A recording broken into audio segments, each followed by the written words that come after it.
Olá, eu já escrevi bastante sobre a vitória de Donald Trump nas eleições e estava na hora de gravar em vídeo alguma coisa. Tem uma parte do público que prefere sempre esse veículo, é mais fácil às vezes, ou quer ter realmente o lado visual.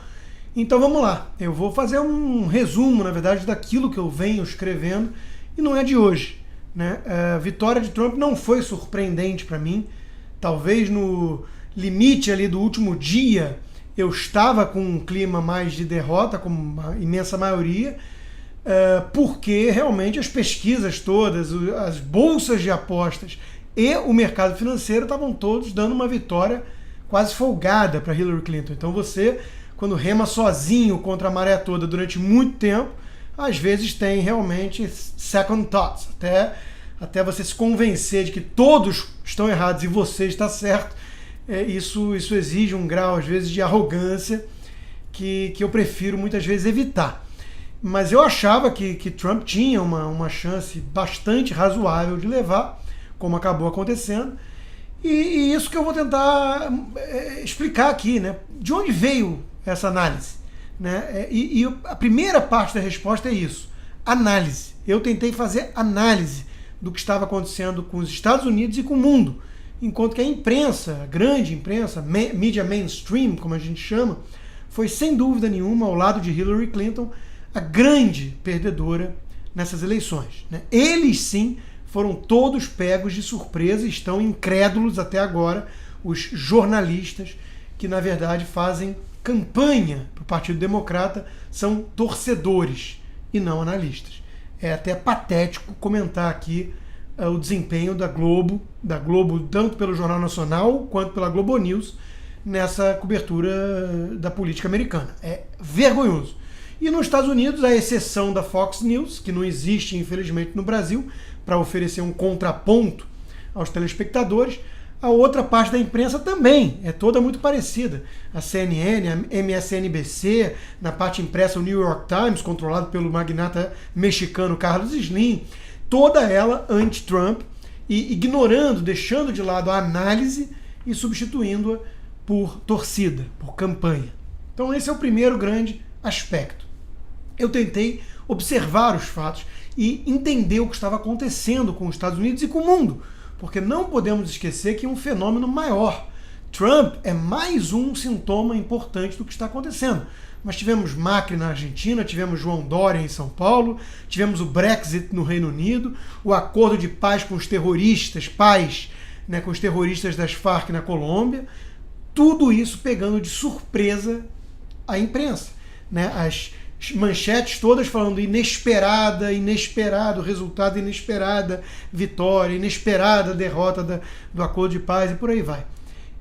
A verdade crua e simples é que a mídia, os jornalistas, não estão compreendendo o mundo, não estão com uma leitura acurada da conjuntura e do que se passa no dia a dia do mundo. E depois, obviamente, eles passam a acusar os eleitores, a democracia, né, quando o resultado vai contra aquilo que eles desejam, seus anseios e ilusões muitas vezes infantis. Né? Então, quando o resultado é contrário, a culpa é do eleitor que é um ignorante, o pobre. Eles nem percebem, inclusive, o preconceito absurdo implícito nisso. Né? Mas a verdade é que não precisa ter uma teoria conspiratória, não. Tá? Eu realmente acho que tem, obviamente, agentes socialistas infiltrados na imprensa. Isso é fato, aliás, eu não acho. Ficou comprovado no Wikileaks. Mas eu acredito que não é preciso chegar nas teorias conspiratórias para entender o fenômeno. Ele é mais comezinho, ele é mais básico do que isso, né? É mais trivial. E qual é o grande fenômeno que eu acho que está acontecendo aqui e que eu queria focar nesse breve vídeo? Né?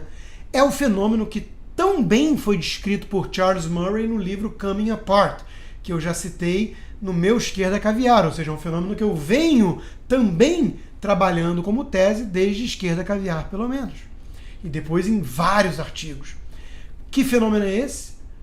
A separação do mundo entre a elite cosmopolita, globalista, não a globalização, globalista, né, do poder, da simbiose entre grandes empresas de poder entre essa elite e o povo, o homem comum, o indivíduo de carne e osso, trabalhador, que vive lá no Middle America, no caso dos Estados Unidos, né? O motorista de caminhão, o trabalhador de fábrica, todos aqueles que não pertencem a esse universo repleto da inteligência, né? Dessa elite pensante, ungida, esclarecida, segundo sua própria visão de mundo, um tanto limitada.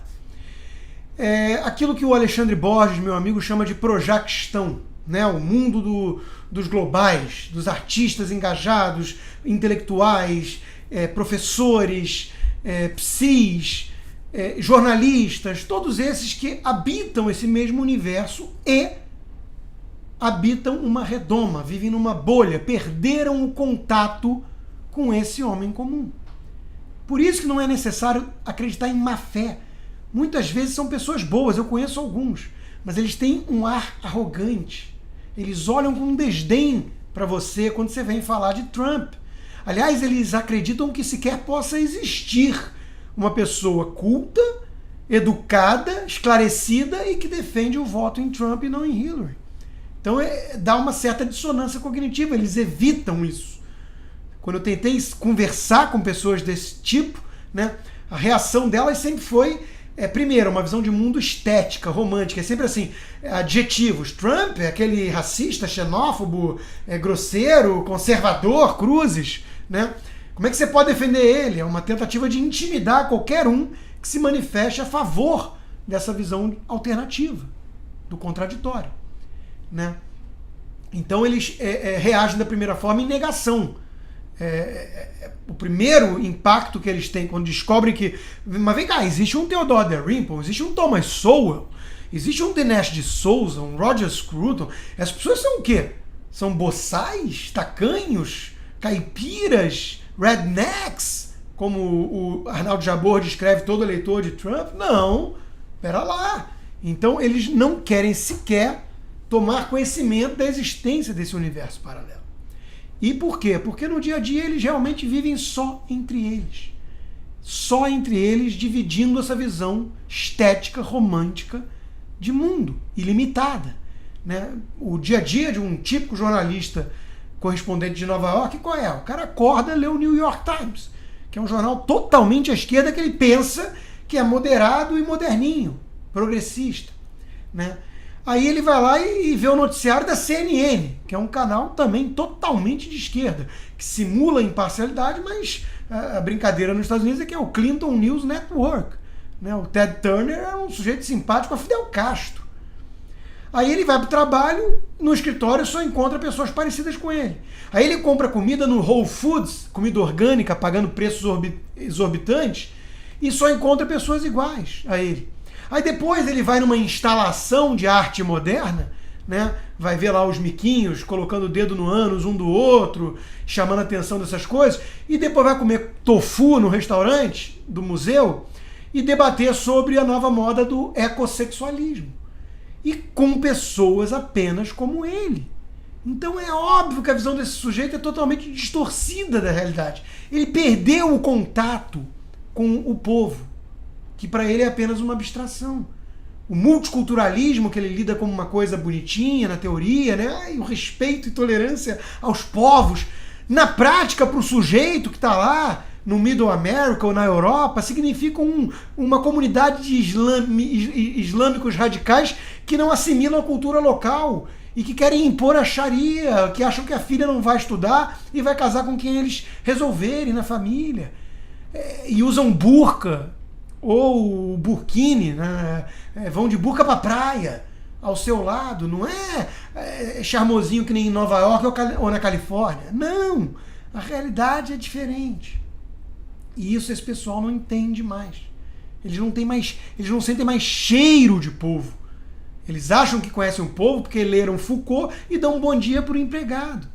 Acabou o contato deles com o povão. Então eles não estão entendendo nada. Eles não estão entendendo o mundo. Esse é o fenômeno que a eleição e a vitória de Donald Trump mais representa. É isso que significa, basicamente. Chacoalhar o mundinho dessa bolha, desse pessoal que está aprisionado na própria bolha que eles criaram.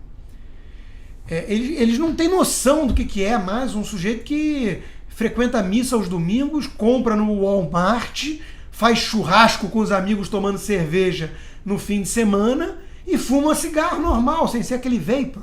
Eles não conhecem isso. Essas figuras cosmopolitas, quem é essa figura? Ainda existe um sujeito tão reacionário desses? Para eles não. Só que é a maioria da população. E a pauta para essas pessoas é mais simples, é mais comezinha. Eles querem dinheiro no final do mês, emprego, direito de se divertir um pouco, né, no fim de semana, com diversões que a elite arrogante chama de alienação, né, porque não é um sarau sobre Foucault, é ir no jogo de futebol do filho, ou ver um filme blockbuster de super-herói no cinema, né, e essa visão preconceituosa que a elite tem deles. Isso é o quê? São pessoas atrasadas, né? São um bando de caipiras, idiotas, ignorantes. Não, quem não entendeu o mundo é essa elite, que acha que tudo se resume ao direito dos animais, ao direito do aborto, a legalização das drogas e a libertinagem dos jovens. Essa é a pauta progressista. Mas não é a pauta do povo. O povo quer, de novo, repito, o emprego, segurança, direito de se defender, inclusive, de bandido, né? Segurança, quer poder transar lá com a mulher, como diz o Pondé, né? No final do mês, o cara quer ter dinheiro na conta e poder transar de vez em quando com a mulher, acredita em casamento, né? Olha que sujeito ultrapassado, acredita em casamento e religião. E essa elite arrogante não entendeu ainda que substituiu as religiões tradicionais por novas seitas, inclusive muito mais patéticas, né? Como esse sexualismo agora, ou identidade de gênero, o ecoterrorismo dos ambientalistas, né? O vegetarianismo dessa turma que te olha de cima para baixo só porque não come carne, acha que é moralmente superior a você. Elas foram substituindo, essas pessoas, as crenças tradicionais por essas coisas um tanto patéticas, e acham que o outro é que é um alienado, só porque não lê Marcuse, Foucault e Zizek e Lacan. Então, a turma da imprensa é também parte dessa elite alienada, dos ungidos, do clero alienado, como disse Pondé. E eles não estão conseguindo ler o que está acontecendo com o mundo. Eles vão ser pegos em surpresa atrás de surpresa, justamente por se recusar a fazer uma autocrítica, a refletir sobre o que eles estão errando e, em vez disso, ficando em negação e atacando o mensageiro, atacando o povo, o eleitor, e culpando a democracia nesses momentos, né? Caindo em inúmeras contradições. É hilário ver o professor de geografia e de história, tipicamente de esquerda, que até ontem atacava o capitalismo e a globalização, falando que os eleitores de Trump querem fechar os Estados Unidos e são contra a globalização. Quer dizer, é hilário. É a mesma turma que culpava o embargo americano em Cuba pelo fracasso do socialismo cubano, ao mesmo tempo que diz que a globalização e o livre comércio é exploração dos Yankees, dos mais pobres pelos Yankees. Quer dizer, a contradição é gritante, mas esse pessoal não se incomoda em cair em contradição atrás de contradição, porque alguns têm a pauta ideológica política de poder, são os oportunistas, e os outros são os idiotas úteis. São os adeptos, os crentes das novas seitas progressistas, das quais fazem parte vários desses jornalistas. A imprensa ruiu. É a morte do jornalismo da mídia mainstream que foi decretada com a vitória de Donald Trump. E, me desculpa, se você ainda busca se informar nesses mesmos veículos que erraram tudo, os mais relevantes acontecimentos dos últimos meses e anos, o idiota é você. O idiota é você. Você tem que estar vendo o que está acontecendo, você tem que enxergar o fenômeno. Se você não consegue enxergar o fenômeno, você é parte da alienação. Então, saia dessa bolha, estoura a bolha e venha. O mundo moderno tem outros instrumentos, sites, blogs, a internet está aí, estão pipocando iniciativas independentes, sérias, de opinião isenta e de análise honesta. É isso que você precisa procurar para se informar. Abandona a Globo News e companhia, meu cara. Porque, lamento, se você só se informa sobre política americana por meio da Globo News, acredite em mim, eu vinha repetindo isso há algum tempo e agora está meio óbvio, né? Você não sabe nada do que se passa nos Estados Unidos, do que acontece com o mundo. Nada. Zero. É pior do que zero. Porque você acha que sabe e não sabe nada. Então é um falso saber. É a sensação de conhecimento que não se traduz na realidade. Ou seja, é ignorância com arrogância, que é a definição própria de estupidez. Sai dessa. Sai dessa. O que significa a vitória de Trump? Significa que a imprensa toda está aprisionada numa bolha. E que se você continua se informando por essa mesma imprensa, lamento, mas você é o otário nessa equação. Assim como são otários todos os malandros cariocas, brasileiros, com 7 constituições nas costas, com analfabetos, com traficantes, com bandidos, com palhaços eleitos na nossa política, querendo ensinar o padre a rezar a missa, querendo dar pitaco no povo idiota americano que elegeu Trump. Piada, né? Piada de muito mau gosto. Brasileiro é otário? Eu deixo a pergunta no ar. Quem quiser a resposta, que compre o meu livro, recentemente lançado pela Record sobre o assunto. Até a próxima.